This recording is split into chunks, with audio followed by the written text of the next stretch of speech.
Baik teman-teman, kita lanjut lagi di pembahasan yang ke-11. Yang mana di sini kita akan membahas mengenai model studi hukum Islam.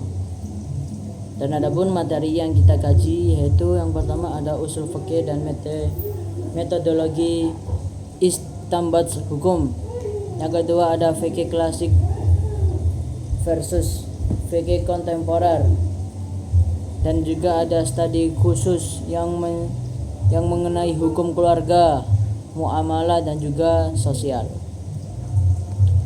Jadi kita mulai dari pembahasan yang pertama yaitu mengenai usul fikih dan metodologi istinbat hukum. Jadi usul fikih itu adalah ilmu yang membahas cara ulama mengganti hukum dari Al-Quran dan hadis. Metodologi istinbat. Jadi metodologi istinbat hukum itu meliputi yang pertama nas atau dalil yang langsung dari Al-Quran atau hadis. Yang kedua yaitu melalui qiyas atau analogi hukum. Yang ketiga yaitu ijma, kesepakatan para ulama, atau istihsan, maslahat syat al-dzariyah, syanggo kata-katanya, dan metode lain yang memperhatikan kemaslahatan ulama. Jadi usul fikih itu menjadi pondasi agar hukum Islam ditetapkan secara tepat, logis dan sesuai dengan prinsip syariat. Yang kedua yaitu mengenai pembahasannya kedua yaitu mengenai fikih klasik dan juga kontemporer. Jadi fikih klasik itu adalah pemikiran hukum Islam yang disusun ulama terdahulu, berorientasi pada teks dan juga madhab, serta membahas persoalan sesuai kondisi masyarakat zaman lampau ya teman-teman.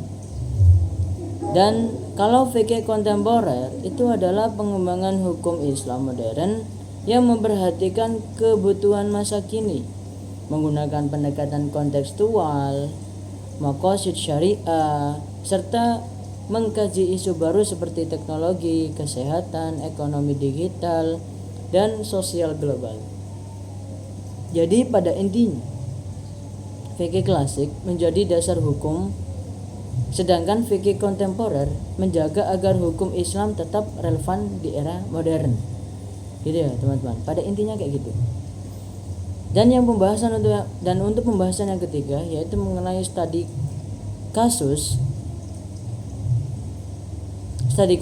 yang mengenai hukum keluarga, muamalah dan juga sosial.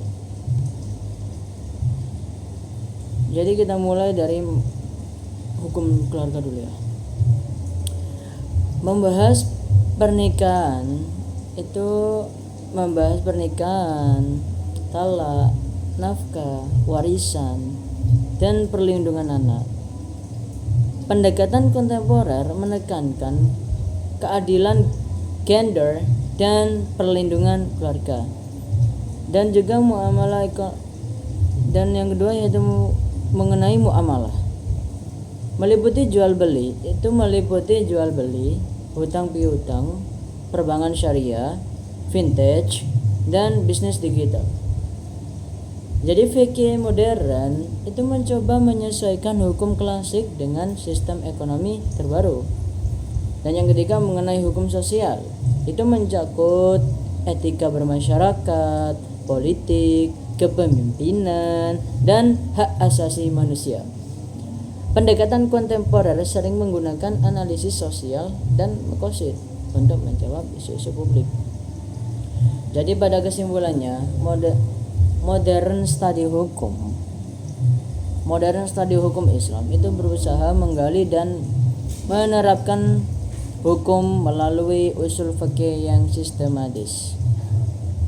Perbandingan antara fikih klasik dan kontemporer itu menunjukkan bahwa hukum Islam terus berkembang mengikuti perubahan zaman dengan pendekatan baru dan penerapan pada kasus keluarga, muamalah, dan sosial.